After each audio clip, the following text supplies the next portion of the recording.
Hello, Hastings, and the rest of you joining us for this Candidates Forum. I'm Tom Wright, the moderator, having the honor and privilege of doing so here tonight. And now we are going to hear from our candidates running for the district to represent District 54 in the House of Representatives up in St. Paul for the Minnesota State House of Representatives. So please join me in welcoming our two candidates, Mr. Tony Juergens and Mr. DSlaten. Thank you. I will note that neither candidate is the incumbent. The incumbent has decided to not seek re-election, so this race is wide open. Before we get started, gentlemen, I just want to go over the rules of play here for those maybe just tuning in, and a quick reminder for yourselves. This is a forum, not a debate. The candidates will each have 1 minute to answer the question. They will own that minute and can use it as they wish. There will be no interruptions. If the other candidate has to respond to something said, they must wait to do so during their next answer. The candidates were provided the questions 1 week in advance. And the exception, of course, is the one question they will get to ask each other. The audience will not be able to ask questions, but of course are welcome to do so afterwards. All right, so with that said, we're going to start with you, Mr. Tony Juergens, on the left here with your opening statement. Please introduce yourself and provide any information you wish regarding your background and experience. Thank you. First, I want to offer my condolences to Mr. Slaten on the loss of his father. There's never a good time to lose a loved one, and I know with the pressures of the final weeks of the campaign, it comes at an especially difficult time, and I respect you for being here tonight. Next, I'd like to thank the Hastings Chamber of Commerce and the Hastings Community TV for hosting this event, as well as those of you in the audience here tonight or watching on TV or online. I've lived in this district for almost 24 years. I've worked hard to make Cottage Grove and Hastings stronger by volunteering for several boards and commissions, often in a leadership role.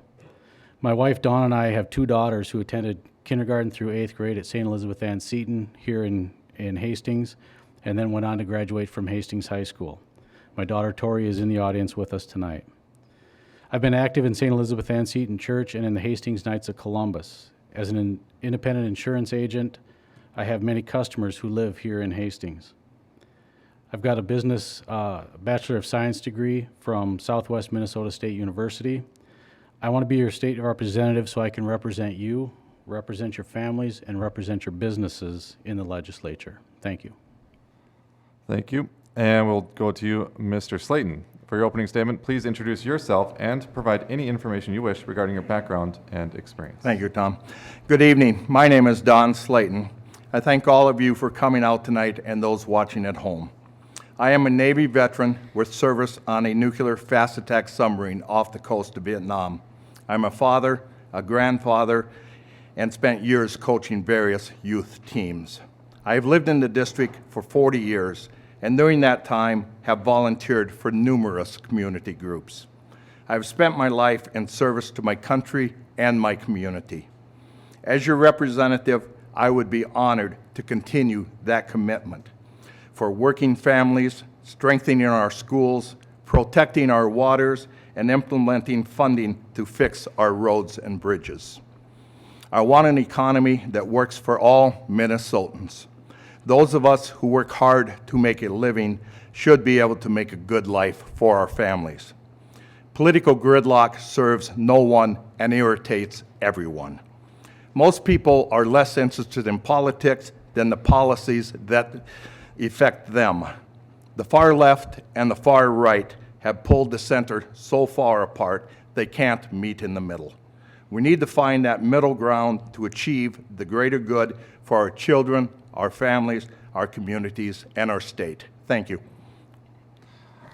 All right, and we'll stay with you, Mr. Slaten, for this next question. Please tell us why are you running, and tell us what leadership qualities do you feel you have that would benefit our district if elected. Okay, thank you. I want to be responsive to the needs of our communities, not simply following someone else's agenda. I was very disappointed when our previous representative did not carry the Hastings Bridge bill forward. The representative from Cottage Grove had to do it. The old bridge was rated unsafe, and the new bridge has spurred riverfront development. Not only was the bridge important for Hastings, but it meets the transportation needs of Afton, Cottage Grove, Denmark Township, and Ninninger. I've spent the last 6 months knocking on doors to learn what matters most to the citizens of our communities. Last Sunday, I purchased my 4th set of shoes. One of the biggest concerns I heard was the lack of cooperation causing gridlock in Minnesota's government. I have experience serving on the Washington County Planning Commission, the Denmark Township Board of Supervisors, and currently serve on the Hastings Planning Commission. For 30 years, I worked as shop foreman at the Seneca Wastewater Treatment Plant in Eagan. Please wrap it up, Mr. Slaten. I chaired the Plant Safety Committee. I learned how to negotiate and find a compromise that works for everyone. As your representative, I will be a tireless advocate for our community. My background in leadership and my experience in this district will help me work across party lines to find compromise that supports the need of our communities. All right, thank you, Mr. Juergens. Your turn on this one. Please tell us, why are you running? And tell us, what leadership qualities do you feel you have that will benefit our district if elected? First of all, this is the first office of at any level that I've ever run for. I'm not an experienced politician. What I've done for many years is volunteer in my communities. Currently in Cottage Grove, I'm on the Economic Development Authority. I chair the Public Services Commission. I'm on the Washington County Library Board. I'm on the Comprehensive Plan Steering Committee. And as I mentioned, here in Hastings, I'm on the Finance Council at St. Elizabeth Ann Seton Church, and I'm the Grand Knight of the local Hastings Knights of Columbus. Has always been to make the communities that I'm involved with stronger. I do it because I enjoy it. I do it because I like the diversity of the people that I'm working with and the diversity of the issues that we're dealing with. And I want to take that to the next level. I want to take that to St. Paul and represent you and the citizens of District 54B. I will represent the constituents, not my party, when I get to St. Paul. Thank you. And now we're going to talk about the budget. And we're going to stay with you, Mr. Juergens, on this one. When looking at the state budget, what items do you feel should receive less funding, if any? And on the flip side, what items do you feel should receive more funding, if any? Well, first of all, I wouldn't have given raises to commissioners who are already in the job. Some of them received raises of over $30,000. And then I wouldn't turn around and give those same commissioners a severance package when they resign. But the bigger ticket item is MNsure. The state has spent about $400 million on MNsure. That's something that we need to take a look at. We're going to be talking about healthcare and healthcare issues a little bit more throughout the next couple of questions, so I don't need to go into a lot of details with that. But what we're doing now is basically the MNsure program is duplicating efforts at the national level with part of the ACA. As far as where we need to spend more money, if we hadn't spent that $400 million, maybe we could be putting that towards education. Maybe we could be putting that towards roads and bridges. And so we'll talk a little bit more about healthcare as we go. Thank you. And Mr. Slaten, your turn on this one. Okay. When looking at the state budget, what items do you feel should receive less funding, if any? And on the flip side, what items do you feel should receive more funding, if any? Okay. To help state finances, we need to increase our debt payments to save money on interest payments. As anyone with a credit card knows, it doesn't make sense to pay for something twice.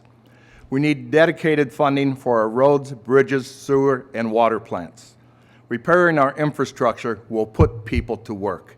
They will then pay taxes and contribute to our local economy. We should continue to phase out subsidies for ethanol, which have caused a rapid rise in nitrates in our local drinking waters. Over the last 10 years, nitrate levels in our district have increased from 10 parts per million to 35 parts per million in areas of Cottage Grove, and over 40 parts per million in areas of Hastings.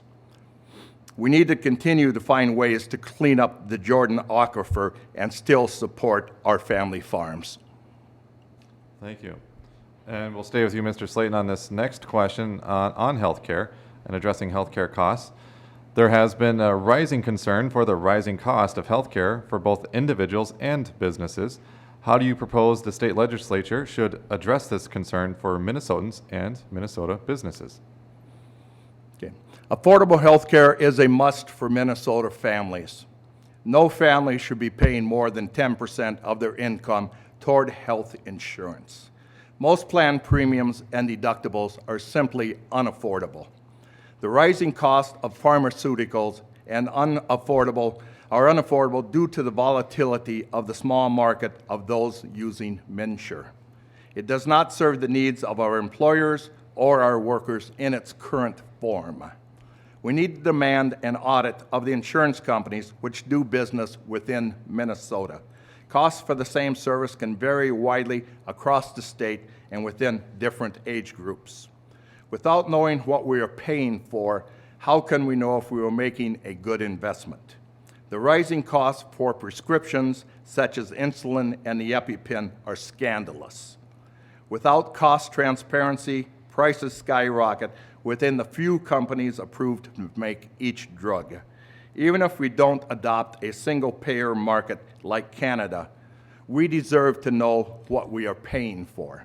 Please wrap it up, I will Mr. fight Sladen. for transparency. I will fight to provide options that work for working families.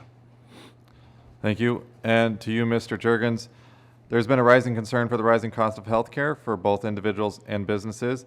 How do you propose the state legislature should address this concern for Minnesotans and Minnesota businesses?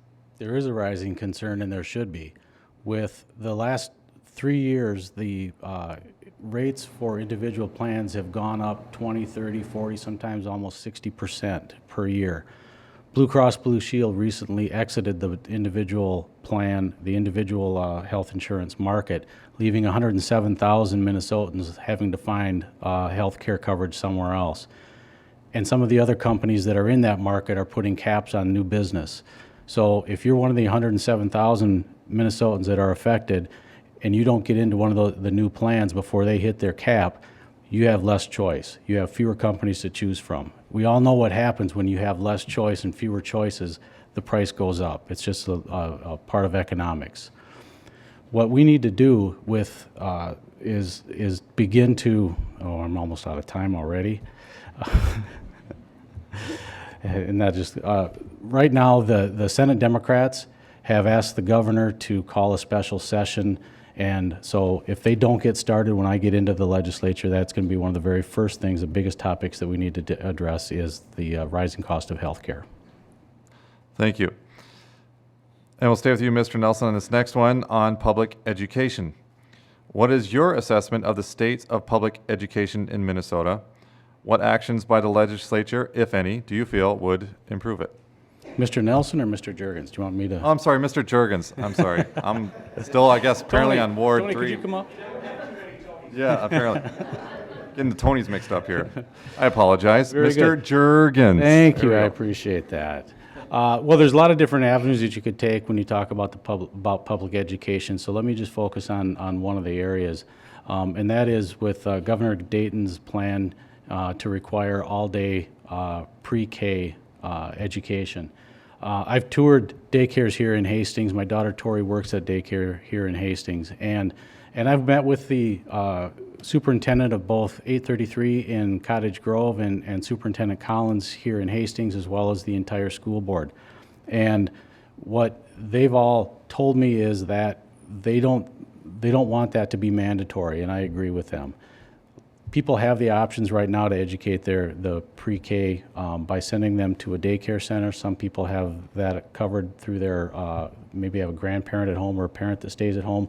I think that needs to be available to everybody, and we need to provide scholarships for those that need help to pay for it, but it should not be mandatory. I think that the locales in a lot of places like Robin's Nest here in Hastings can take care of that already and without having it be mandatory to the school districts. Thank you, Mr. Juergens. And back to you, Mr. Slaten. On public education, your turn on this one.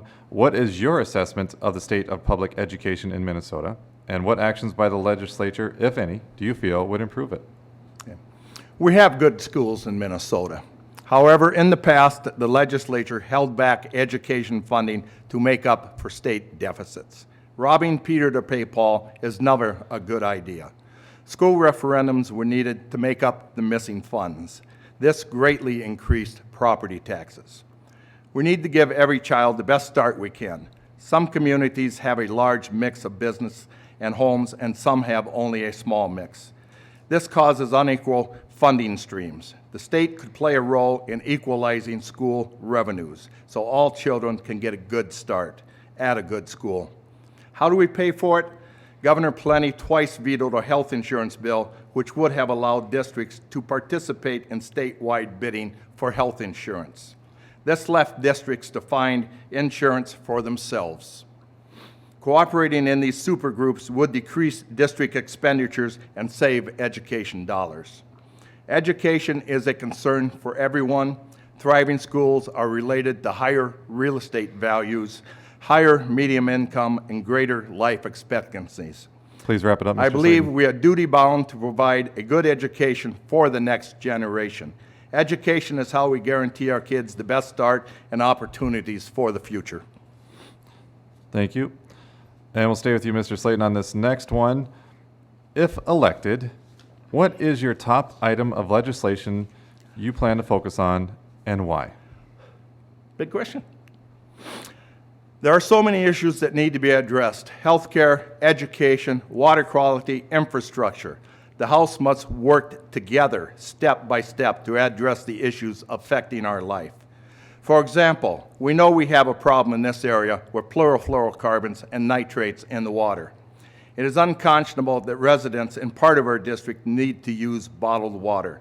Monday, I spoke to a Cottage Grove mother with 2 children under the age of 5. She said they use only bottled water because they do not trust the drinking water is safe. This concern has been echoed many times at many doors. Every resident deserves the security of knowing their water is safe. For our neighbors like this mom, we must do better job of getting the facts out there. Our city water is safe for those that don't yet have the security of city water. We must keep fighting for clean, safe drinking water. But just saying it is safe doesn't relieve the burden. This requires trust that can only be gained with openness. Whatever the issue, my priority will always be listening to you and giving you an honest answer. Please I will wrap it work up, Mr. hard Nelson. to get things done for our district through advocacy and compromise. Thank you, Mr. Slaten. And now to you, Mr. Juergens. If elected, what is your top item of legislation do you plan to focus on and why? Mr. Slaten's right. There are a number of issues that we could talk about tonight. Transportation is one of them. We need to obviously take care of our infrastructure, roads and bridges. But the biggest issue, we've already talked about it, and that is the cost of health care. When MNsure was developed, it was done so without one Republican vote. It was all done, passed through the House and the Senate with all Democrats. The solution to the problem is going to be a bipartisan solution. We're going to need to work together on both sides of the aisle. I have experience doing that on the boards and commissions that I'm on. People don't know if I'm a Democrat or Republican until I went out to run for this office. And that's the kind of bipartisanship that it's going to take to solve a big problem like the cost of health care in the state of Minnesota.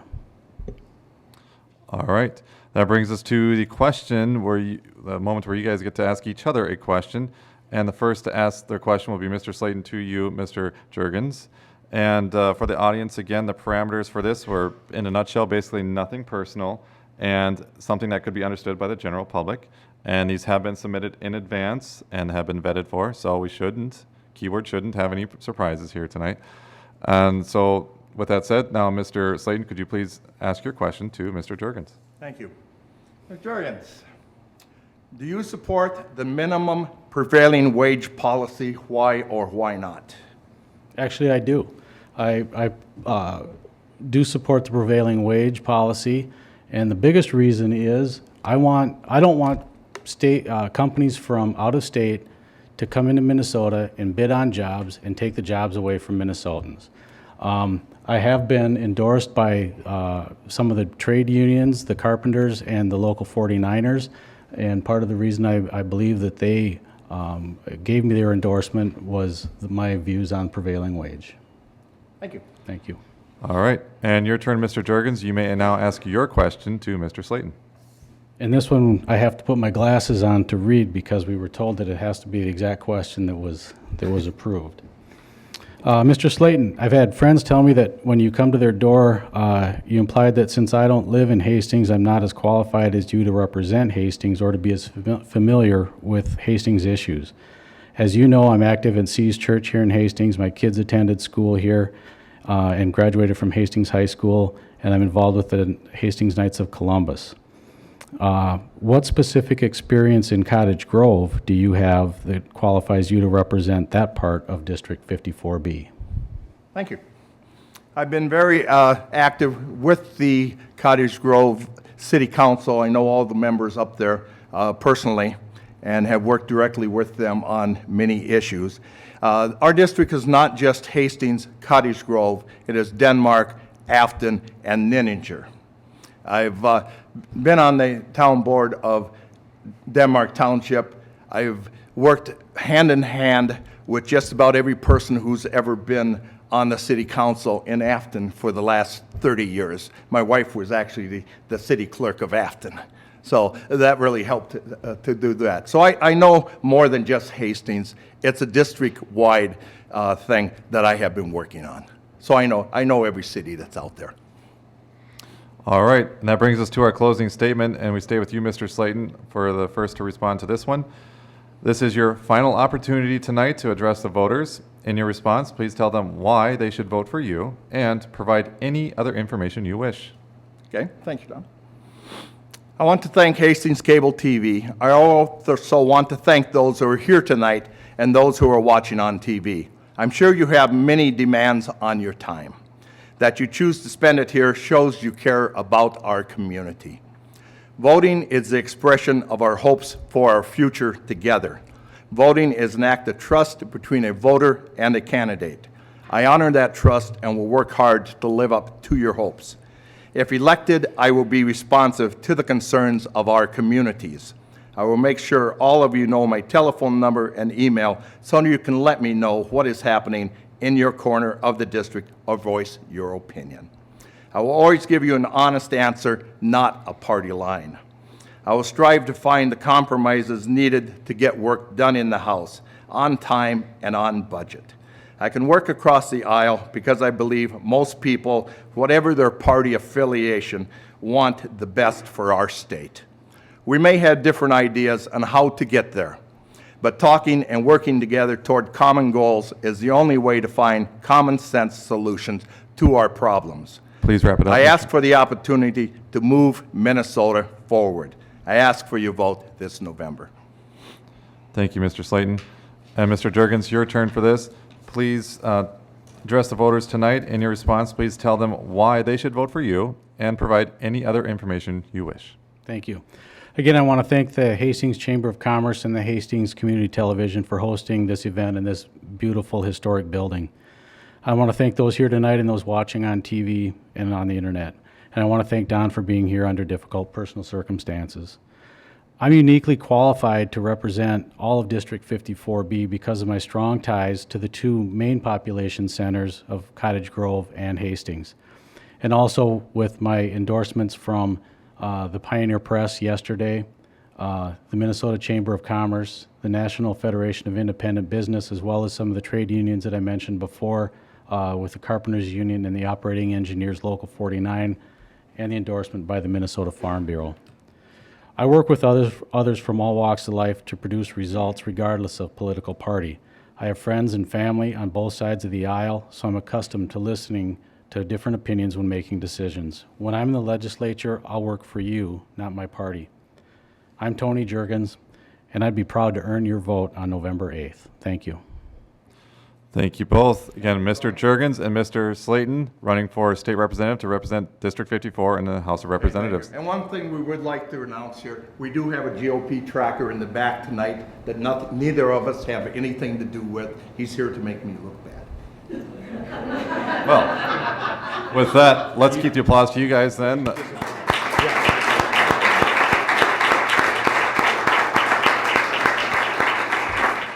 All right. We have one more race coming up here. We're going to meet and hear from the candidates running to represent District 54 in the state Senate. So we'll take another 5-minute break, and we'll have our final forum after that. Thank you.